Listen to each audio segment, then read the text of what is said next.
Halleluja. Já, nú hei, vá, ég heyri mér segja mér. Amen, lofsi Guði. Mér hugsa til, ég heyrði mann tala sem sagt, það að hafa mætt Jesú. Stóð frammi fyrir drottni og hann að segja frá því að Pétur, þegar þú varst að segja hvernig drottni mætti þér í gegnum orðið. Og þessi maður, hann upplifði sig standa frammi fyrir Jesú. Og eins og við viljum spurja Jesú að svo mörgu að því að það er svo margt sem við skiljum ekki. Og hann byrjaði að spyrja Jesú út í eitt og annað og þá sagði Jesús við hann, lastu ekki bókina mína? Lastu ekki bókina mína? Já, þetta stendur í bókina minni. Og þeir héldu áfram að spjalla og hann heldur áfram að spyrja drottinn og alltaf kemur þetta sama svari á Jesú, lastu ekki bókina mína? Þetta stendur allt í bókina minni. Allt sem við þurfum hér á jörðu ritað í þessari bók. Allur vísdómur, öll viska, öll speki í þessari bók. Við þurfum bara að taka hana, við þurfum að lesa hana. Og við þurfum heilagan anda til að skilja hana. Jesús sagði í Jóhannes 14 að hann myndi senda okkur sinn heilaga anda, hann mun minniður og allt og kenna ykkur hvað ég hef sagt. Og orðið sem að drottinn hefur gefið, það eins og Pétur sagði, lifandi og það kröftugt. Það orðið sem stingst í hjörtun. Það orðið sem að leysir, það orðið sem frelsar. Halleluja. Og að því að við erum að tala orðið, þá ætlum ég að byrja því að lesa úr orðinu. Ég byrja ekki hérna í Jóel. Jóel spámanni.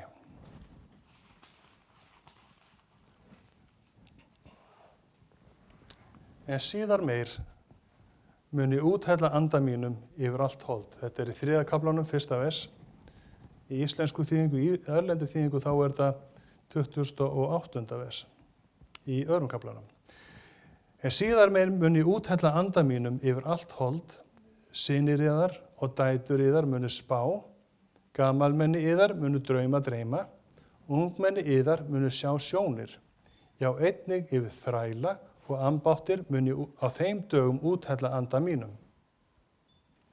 Og ég mun láta tákn verða á himni og á jörðu, blóð, eld og reykja stróka. Sólin mun snúast í myrkur og tunglið í blóð áður en hinn mikli og ógurlegi dagur drottins kemur.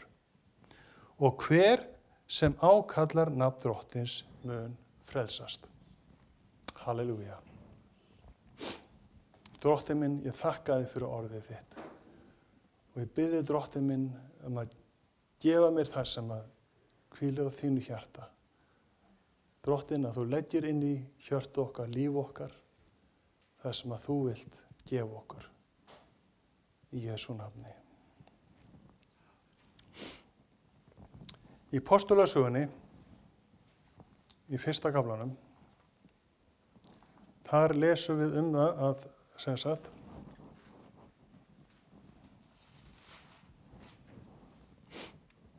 frá versi 3, þeim birti hann sig lifandi eftir písl sína með mörgum órækum kennimerkjum. Lét þá sjá sig í 40 daga og talaði Guðs ríki. En hann var með þeim, bauð hann þeim að fara ekki burt úr Jerúsalem, heldur bíða eftir fyrirheiti föðurins sem þér, sagði hann, hafi heyrt mig tala Því að Jóhannes stýrði með vatni, en þér skulu stýrðir verða með heilugum anda nú innan fárra daga. Með þeir voru saman, spurðu þeir hann, Herra, ætlað þú á þessum tíma að endurreisa ríki handa Ísrael? Hann svaraði, ekki það yðar að vita tíma eða tíðir sem faðirinn setti af sjálfsins valdi. En þér munuð öðlast kraft, heilagur andi kemur yfir yður og þér munuð verða vottar mínir í Jerúsalem og allir í Júdeu, í Samaríu og allt til endi marka jarðar. Það er að segja það sem við erum. Við erum á endimörk jarðar. Þegar hann hafði þetta mælt, varð hann uppnuminn að þeim ásjáandi og stíhuldi sjónum þeirra. Þeir störðu til himins og eftir honum, þegar hann hvarf, þá stóðu hjá þeim allt í einu 2 menn í hvítum klæðum og sögðu, Galileumenn, hví standið þið hér og horfið til himins? Þessi Jesús, sem var uppnuminn frá yður til himins, mun koma á sama hátt og þeir sáu hann fara til himins. Það er gott fyrir okkur að festa þetta í hug okkar. Að þegar Jesús kemur aftur, þá mun hann koma aftur á sama hátt og hann fór til himins. Af hverju segi ég þetta? Jú, vegna þess að það munu koma falskennendur sem segja, ég Kristur, ég Jesús. Eða, sjáu þið, þetta hann. Eða, hann hérna einhvers, hann úti í óbyggðum núna og hann á eftir að birtast. Eða, hann á bara eftir að opinbera sig, hann til staðar. Það munu koma slíkar kenningar og fólk mun trúa. Vegna þess að það mun vera alls konar falskennendur sem munu koma fram til þess að afvega leiða Guðs útvöldu. Og þeim mun takast það. Af hverju? Vegna þess að Guðs fólk þekkir ekki ritninguna. Vegna þess að Guðs fólk ekki að lesa Guðs orð. Það skiptir máli vegna þess að við höfum allt það sem Guð hefur að gefa skráð hérna. Og Jesús varaði okkur, hann sagði, það munu koma falskennendur. Í Mattheus 24 talar hann það. Falskennendur, falsspámenn. En hann gaf okkur fyrirheiti föðurins heilagan anda, sem að frumkirkjan og postularnir fengu að upplifa á hvítasunnudag. Þeir voru hræddir, þeir voru skelkaðir, þeir voru búin að sjá Jesú, þeir voru búin að upplifa nærveru hans og gátu komið við hann. Nú var hann farinn. Og hvað gerðu þeir? Þeir héldu hópinn, en þeir voru saman innilokaðir af ótta við þá sem fyrir utan voru sem ekki trúðu. En það var á hvítasunnudag þegar að heilugum anda var úttelt, að þeir fengu kraft, að þeir fengu djörfung og áræðni sem þeir áttu ekki til fyrir. Pétur sem hafði afneitað Jesú, Pétur sem hafði lokað á það að kannast við hann. Afneitað hann 3 svar.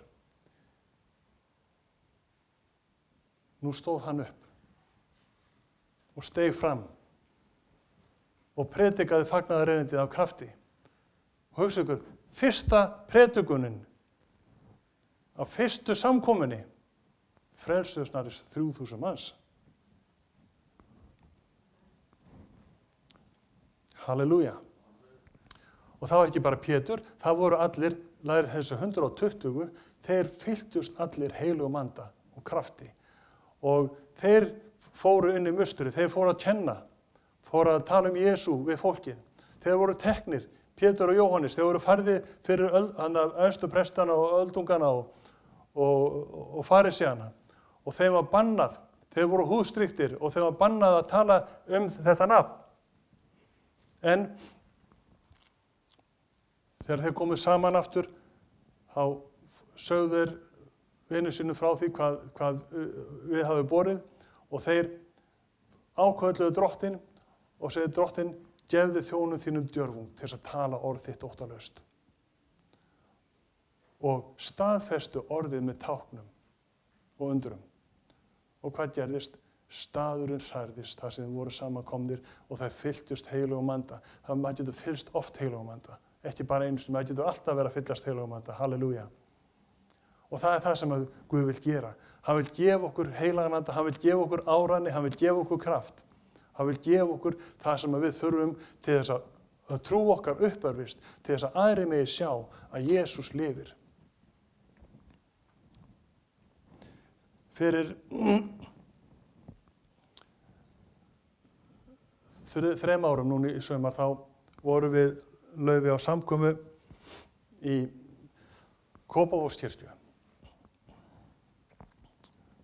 í safnaðarheimili Kópavogskirkju. Og Guð gaf mér þekkingarorð og ég stef fram og kom með þetta þekkingarorð. Ég fekk að gera það í þjóðkirkjunni. Og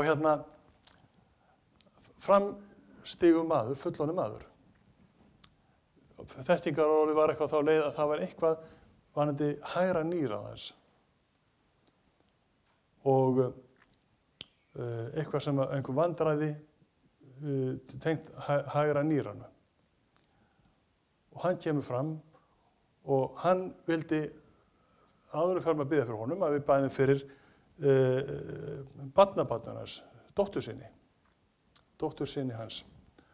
Hann átti erfitt með svefn. Hann var alltaf að vakna á nætunar, eitthvað truflun, sem sagt vantarlega slæmi draumar og martraðir og annað slíkt. Ég báði fyrir honum. Og svo þannig að við bæðum fyrir dóttur hans sem við á gjörðin, sem átti við annað vandamál að stríða. Svo báðum við fyrir honum.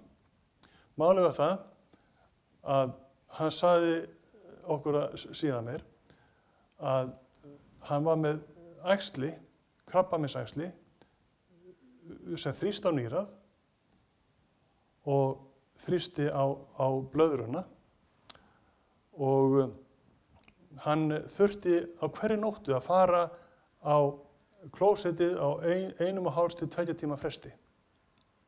Vegna þess að æxli það þrýsti svo á blöðruna þannig að það mátti ekki mikið til þess að hann þurfti að fara á klófið. Hann átti að vera búinn að fara í aðgerð áður en þetta gerðist en sú aðgerð hún frestaðist. Þannig að hann átti að fara í aðgerð skömmu eftir þennan atburð og sú aðgerð frestaðist líka. Og loksins þegar hann ætlaði að fara að gera eitthvað, þá var krabbinn farinn. Og hann sagði mér frá því þegar hann sagði mér einmitt þetta, hann þyrfti að fara á 1,5 til 2 tíma fresti á klósettið. Hann sagði, en núna sef ég mína 9 tíma. Lof sé Guði. Á síðasta ári þá komst ég á raun það að hann var í fyrra 85 ára gamall. Og hann sagði, mér er ekki liðið svona vel lengi. Mér er bara ekki liðið svona vel. Guð snerti, Guð læknaði, Guð heyrir. Vitið, þannig er okkar Guð. Og þetta snerist ekki um það að við Laufi báðum fyrir honum, þetta snýst um það að Guð heyri bænir. Vinkona Laufiar var á krabbameinsdeild í nóvember síðastliðnum. Mjög illa haldin. Og Laufi var að heimsækja hana og setja sjá henni og hún gat voða lítið spjalla við hana. En maðurinn hennar var þarna og hún spjallaði meira við hann heldur en vinkonu sína. En við fórum að biðja og ákallaði hana Drottins. Og við fórum að tala inn í hennar krabba, við fórum að hafna þessum krabba. Jólin var hún heima. Og í janúar voru þær að fara út í göngutúra.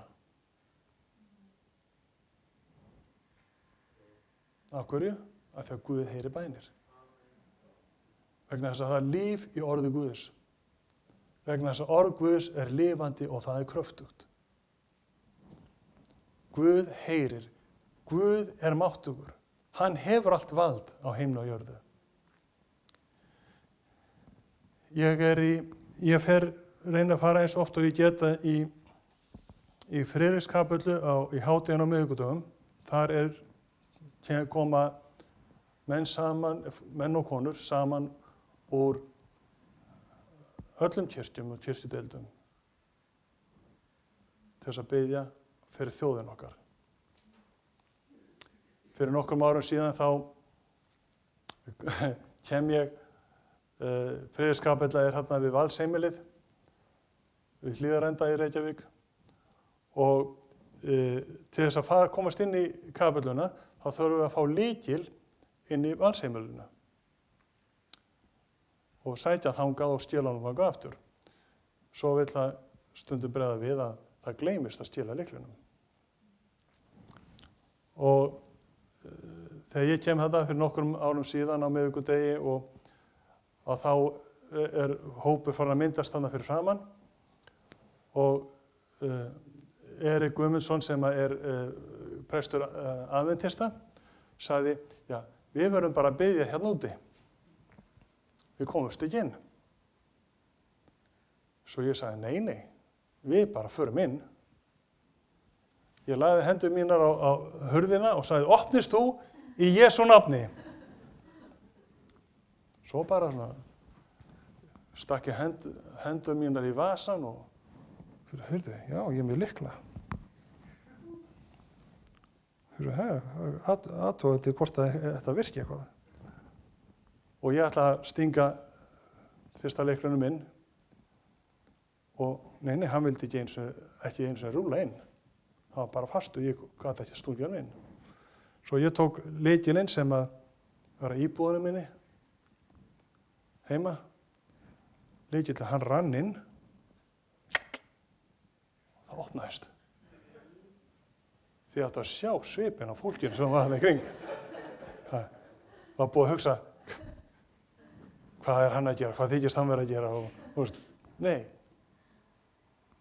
Þegar ég stakk hendinni, þegar ég sagði þetta, þá var ég ekkert með lykla í huga, ég hafði ekki hugmyndu hvernig Guð ætlaði að opna dyrnar. Ég bara svona einhvern veginn að rælni, stakk höndunum í vasan og fann lyklana mína. Og Guð mætti. Við gátum farið inn, við áttum okkar bænastund, svo fórum við út og ég lokaði.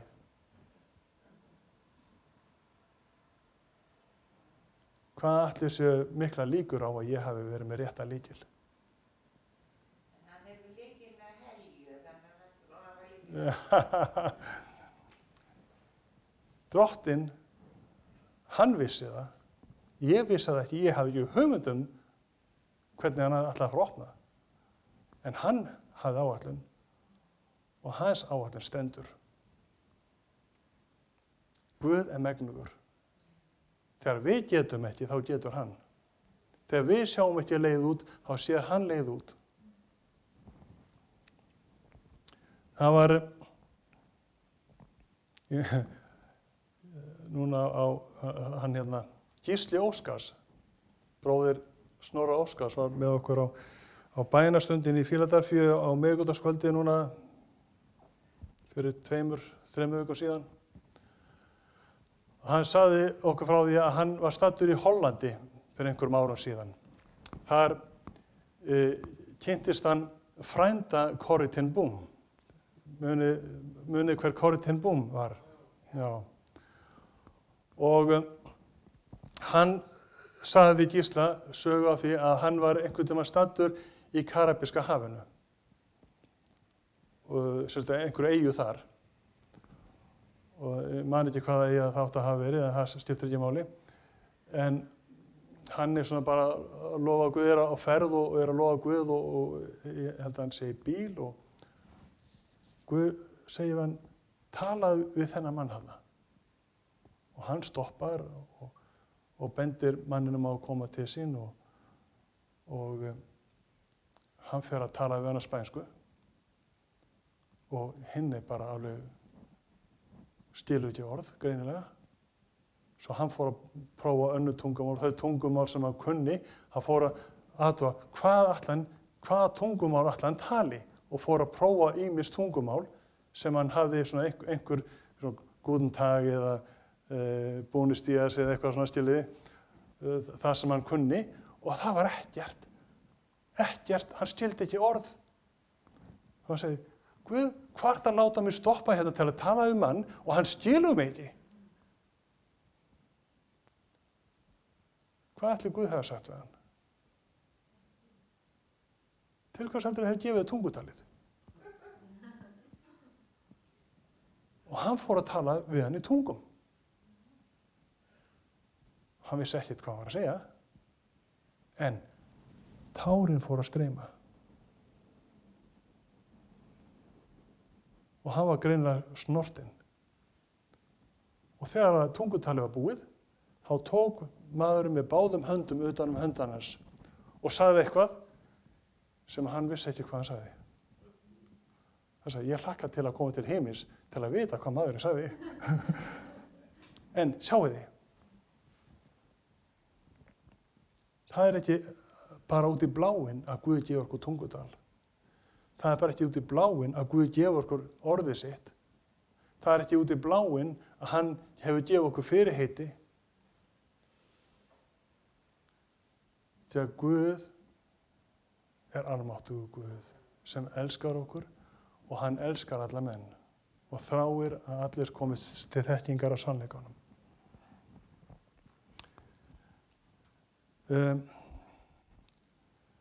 Samuel Rodríguez hélt ræðu á ráðstefnu fyrir ungt fólk sem hét Empowered 21 sem var haldin í Jerúsalem í Ísrael núna bara fyrir nokkurum vikum síðan.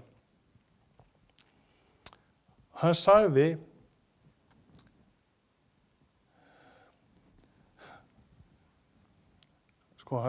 religion, ég ætla að segja þetta á ensku fyrst. Religion makes us complacent while revival makes us courageous.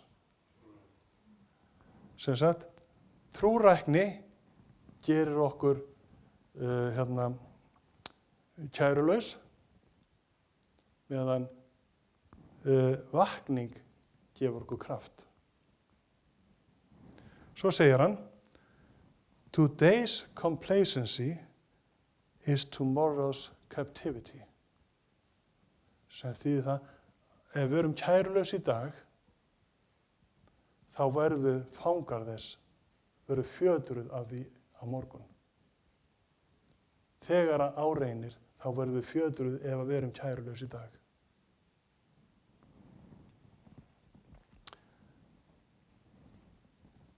Jesús talaði að það muni ákveðin tákn eiga sér stað á hennu síðustu tímum. Og ég las það þarna í Jóel áðan, að það muni vera blóð, eldur og reykjastókar. Jesús segir, varist að láta nokkurn leiða yfir villu. Margir munu koma í mínu nafni og segja, ég er Kristur, og marga munu þeir leiða í villu. Því að munu spyrja hernað og ófríða tíðindi. Gæti þess að skjálfast ekki, þetta á fyrst að verða, en endurinn er ekki þar með kominn. Þjóð mun rísa gegn þjóð og ríki gegn ríki, þá verður hungur og landskjálftar á ýmsum stöðum. Allt þetta er upphaf fæðingar hýðanna.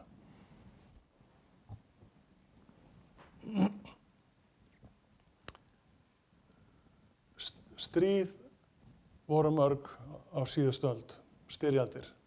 Þjóður reis upp gegn þjóð og ríki gegn ríki. Og við erum að sjá það enn gerast í dag.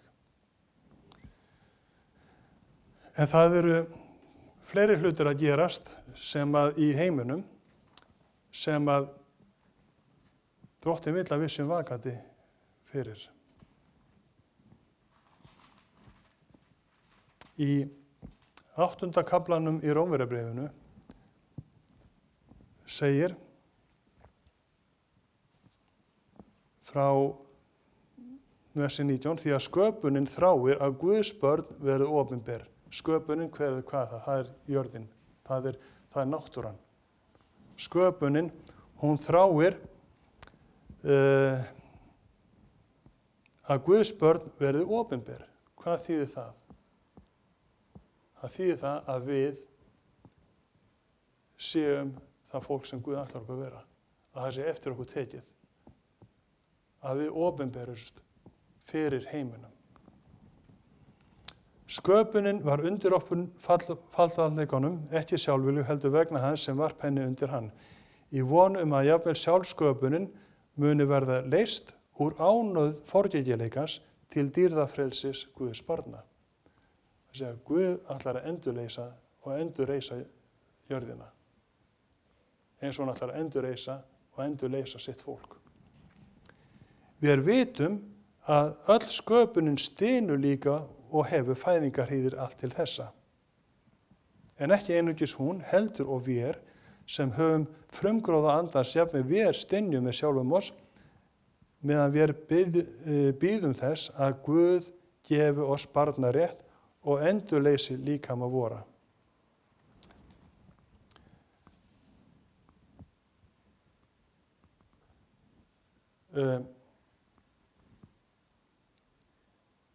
Guð vill að kirkja hans, að hans fólk sé vakandi. Hann vill að við þekkjum tímana og skiljum á hvaða tímum við lifum. Í 16. kaplanum í Mattheus, fyrstu 3 versin eru svona: Þá komu farisear og saddúkear, vildu freista hans og báðu hann að sýna sér tákn af himni.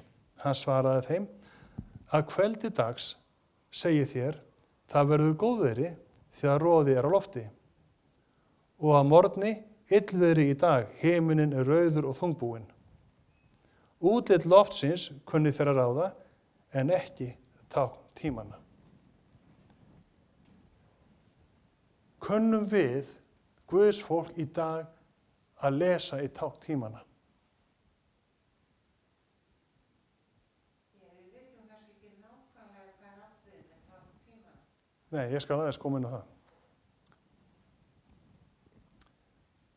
Guð vill vita, ég held að það séu fáar kirkjur sem tala um þetta. Það er fáir sem tala um endatímana. Ég man að þegar ég frelsaðist 1975, þá var mikið talað um endatímana. Og við heldum að Jesús myndi vera kominn fyrir árið 1980.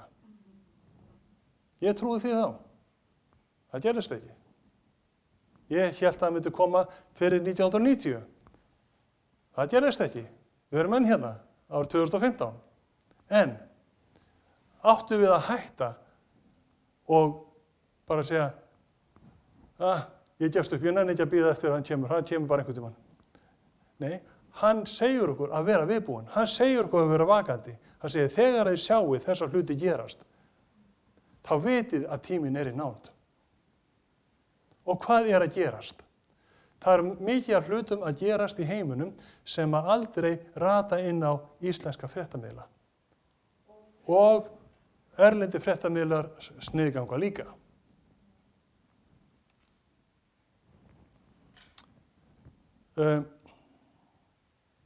Sköpunin, hún stynur og hefur fæðingarhríðir.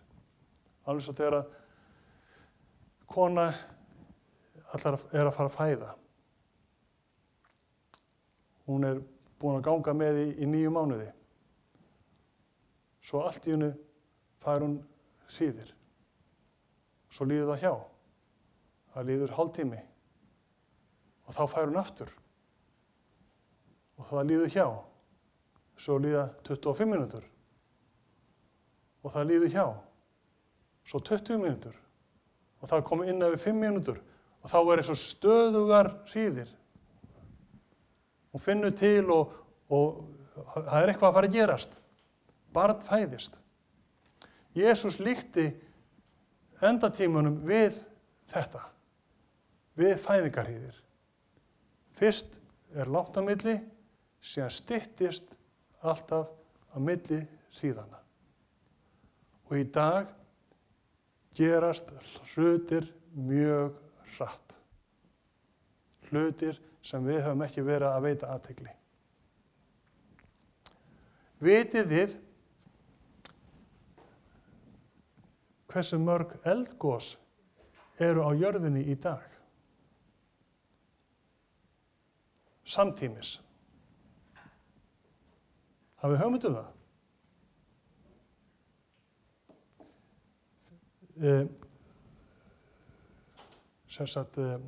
Holuhraun hætti að gjósa í mars. Það byrjaði í september, það gaus í 6 mánuði. Áður en að því gosi lauk, las ég einhvers staðar að það voru 36 eða 38 eldgos sem áttu sér stað samtímis. Og það var eitt af þeim eldgosum.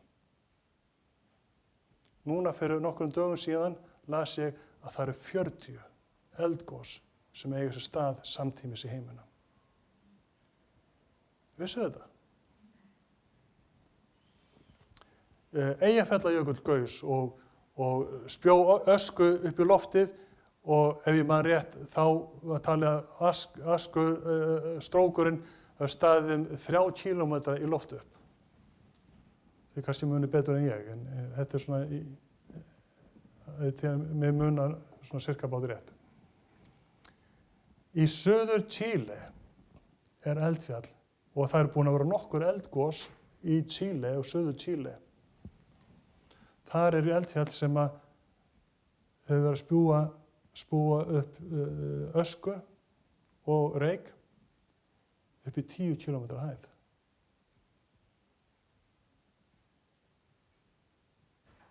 Jesús talaði jarðskjálfta, landskjálfta. Það er ekki mörg ár síðan að jarðskjálftinn sem var upp á 9 á Richter skók Japan og olli miklum skaða og enn afleiðingar þess eru enn til staðar vegna þess að kjarnorkuver sem þar laskaðist að út frá því er stöðulega að fara í haf út vatn, mengað geislavirkt vatn. Og það er jafnvel talið að stór hluti þessi að hafa áhrif á vesturströnd Bandaríkjanna þó að menn vilji ekki viðurkenna það opinberlega.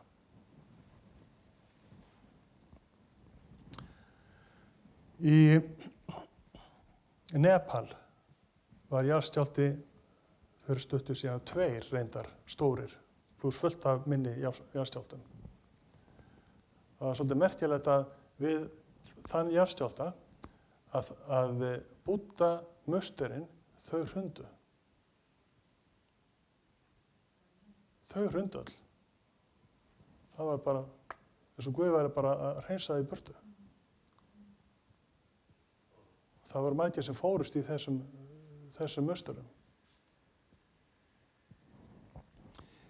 Í Papúu-Nýju Gíneu í Suður-Kyrrahafi hafa verið jarðskjálftar þar út af ströndum og allavega 3, eða fleiri í kringum 7 á Richter. Við heyrum ekkert um það í íslenskum fjölmiðlum. Í Bandaríkjunum, við vitum að Kalifornía hefur alltaf verið viðkvæmt fyrir jarðskjálftum, en nú eru jarðskjálftar á stöðum sem eru ekki þekktir fyrir jarðskjálfta í síðustu nokkur 100 ár. Það stöðugar hræringar. Annað, út af vesturströnd Bandaríkjanna, þannig er að það eru flekar sem mætast og annar flekinn, jarðskorpuflekinn, hann fer undir hinn. Og það er bara stöðugt þannig. Þetta gerist ekki margir metrar á dag, ekki eins og margir metrar á ári, við erum að tala um einhverja kannski sentimetra, en þeir eru með tæki til þess að nema hljóðin af því þegar að flekanir eru að núast saman. Það sem að veldur vísindamönnum áhyggjum í dag það að það heyrist ekki neitt. Og það ekki bara gott? Nei, vegna þess að það einhver fyrirstaða einhver staðar. Og það sem gerist það verður spenna sem myndast. Og eftir því sem tíminn líður, þá verður spennan og þrýstingurinn alltaf meiri. Og þegar loksins eitthvað gefur sig, þá verður stór jarðskjálfti. En eftir því sem tíminn lengra líður á milli, og þá verður spennan meiri, þrýstingurinn meiri, sem mun valda þeim stærri jarðskjálfta. Þetta það sem að vísindamenn hafa áhyggjur af í dag.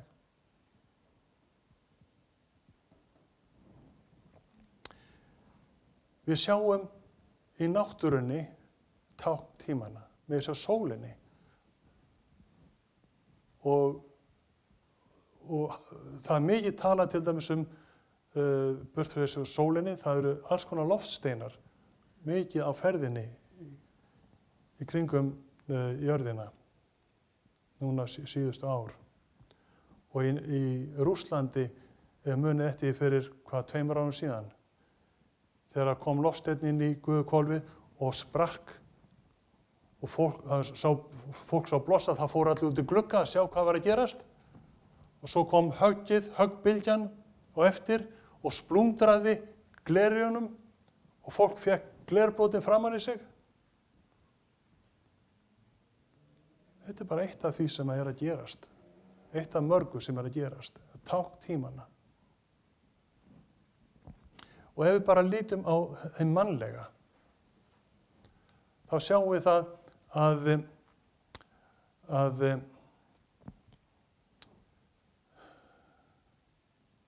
kristindómunum ýtt út úr skólum. Það má ekki biðja með börnunum. Það má ekki vera með kristnifræðslu eða biblíusögur. En það má vera með jóga. Og hvað jóga? Ekki allt í lagi með jóga? Ekki bara teygjur og einhver æfingar? Hindúismar, gúrúanir, þeir hlæja og segja það ekkert til sem heitir jóga leikfimi eða jóga teygjur. Þeir segja það ekki til jóga án hindúisma. Og það engin hindúismi til án jóga. Þetta eitt og þið sama. Og þetta leyft í skólum landsins. Og ekki nóg með það, heldur eru nokkur bæjarfélög farin að leyfa samtökunum 78 að koma með hinsegin fræðslu inn í skólana. Hinsegin fræðslu, hvað hinsegin fræðsla? Það verið að kenna börnunum okkar hvernig, þegar það verið að koma með áróður, ef að kristindómurinn áróður, þá þetta miklu meira áróður. Kristindómurinn, hann kenna okkur hvernig við maður lifa í sátt og samlandi hvert við annað. En hinsegin fræðsla, hún að kenna börnum hvernig það strákar eiga að elska stráka og stelpur stelpur. Svo segja að Jesús talaði aldrei gegn samkynhneigð. Nei, en hann sagði, fyrir því skal maður yfirgefa föður og móður. Hann sagði aldrei, fyrir því skal maður yfirgefa pappana sína og búa með eiginmanni sínum. Hann sagði, fyrir því skal maður yfirgefa föður og móður og búa við eiginkonu sína. Og þau tvö skulu vera eitt hold. Ef að Guð hafði ætlað okkur að lifa á þennan hátt sem að við erum að kenna og með áróður í dag, þá hefði Guð aldrei farið að skapa konuna. þá hefði hann bara skapað annan karlmann.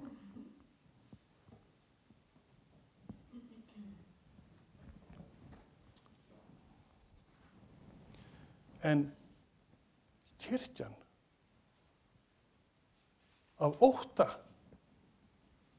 við að einhverju komi gegn þeim kiknar í hnjánum og umfaðmar ruglið, umfaðmar villuna sem að samkvæmt Guðs orði bölvun í hans augum. Ja, það Gamla testamenti, segir fólk. En við erum út í Nýja testamentinu. Vitið það að Guð Gamla testamentisins, hann nákvæmlega svo sami og Guð Nýja testamentisins. Og þegar við tölum drottinn Jesú,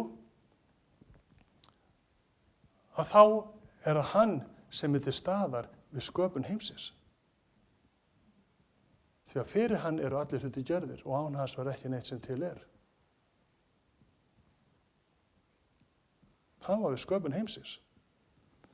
Það var hann sem var með Móse á fjallinu og Sínaí fjalli og gaf hann lögmálið. Það var hann sem talaði við Móse í sáttmáls tjaldbúðinni sem fór fyrir þeim í skýi á daginn og eldstólpa á nætunar. Og þegar Móse fór inn í sáttmálstjaldið, þá kom drottinn og þeir sáu hvernig hann kom, skýið kom yfir og hann talaði við Móse augliti til auglitis. Það var sá drottinn sem við þekkjum sem Jesú. Og það var hann sem gaf Móse orðið.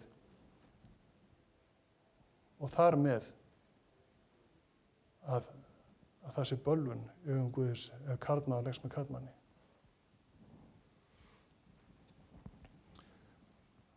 En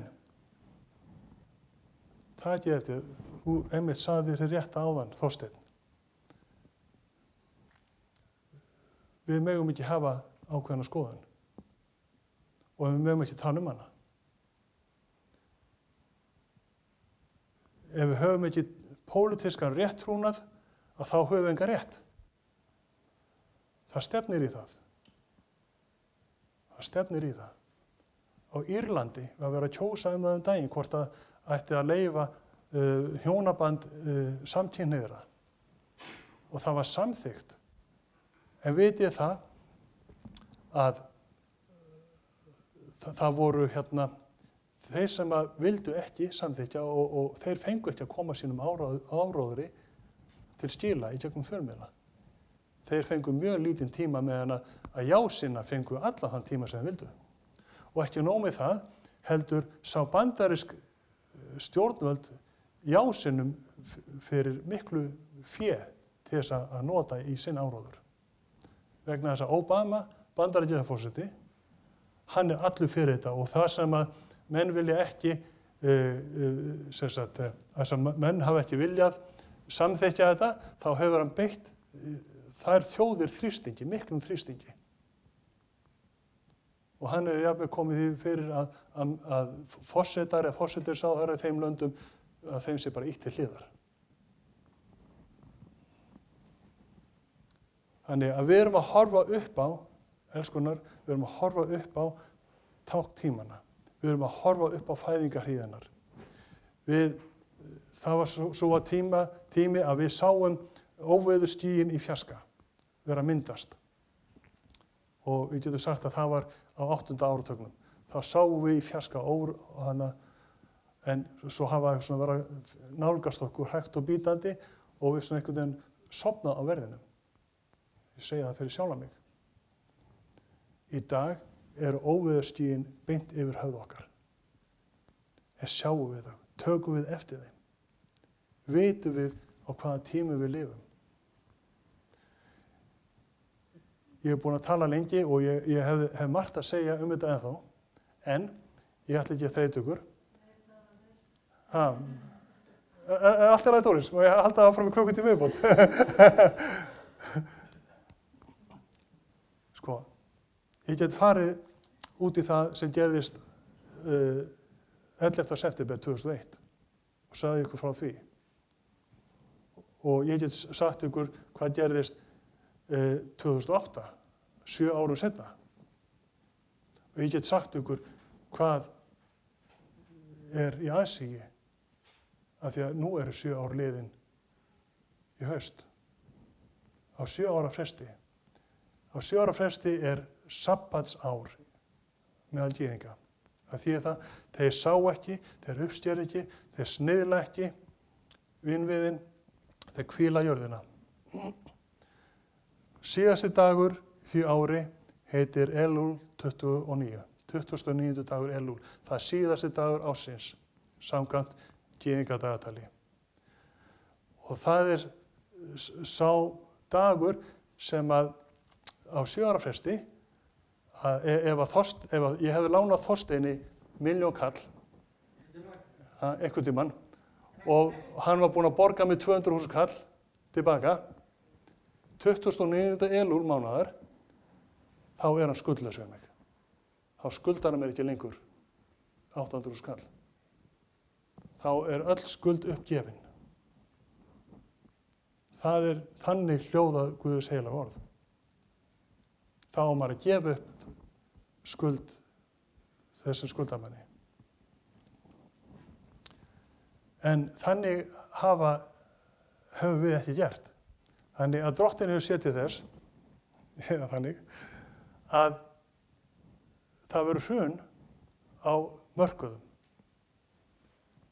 29. Elul mánaðar, það var fyrsti dagurinn sem opnaði Dow Jones eða Wall Street opnaði eftir hrunið 2001, þá hrundi markaðurinn og margir töpuðu stórfé. Síðan liðu 7 ár. 29. Elul mánaðar árið 2008. Þá hrundu markaðinir og þeir hrundu 777 stig.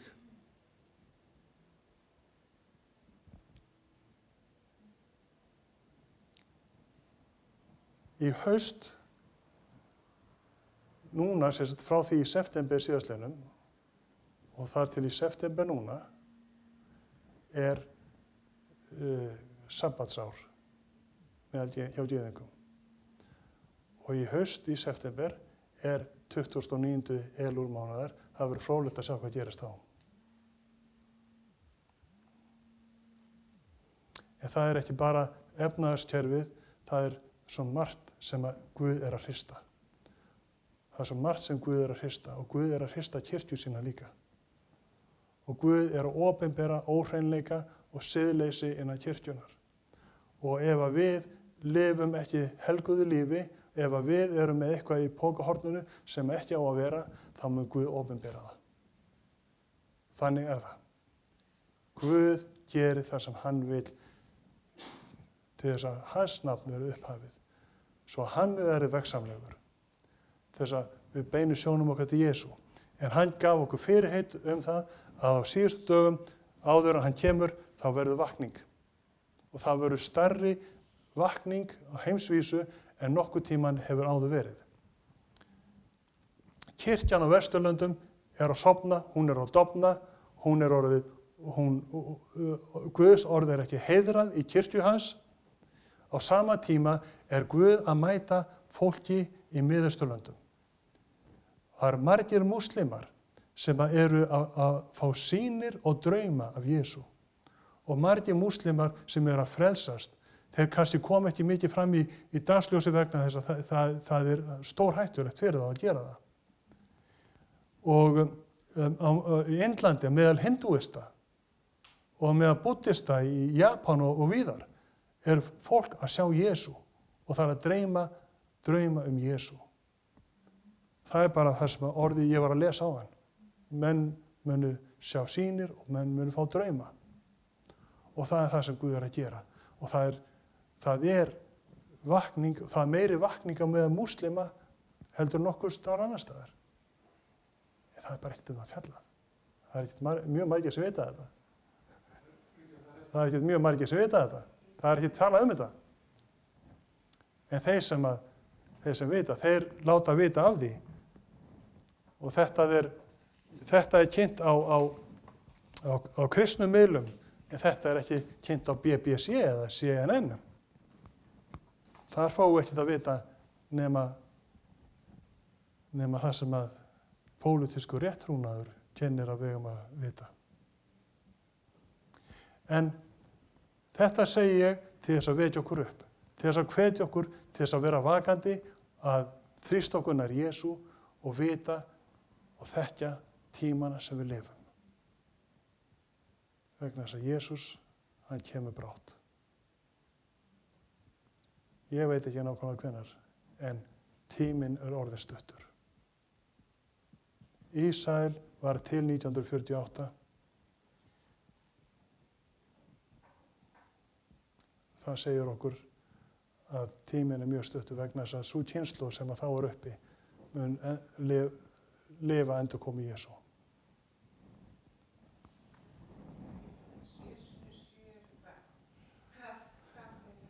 Hvað segir það orðið til? Þegar Ísrael var til 1948. Ég held að tala Íshafið fyrir Nei. Ísraelir.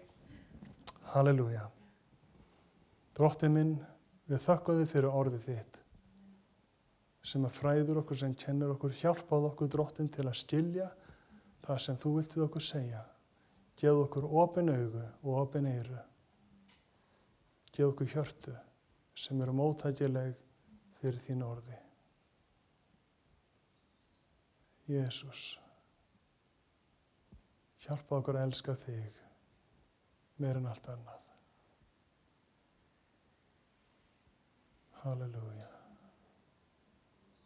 Amen. Í Jesú nafni.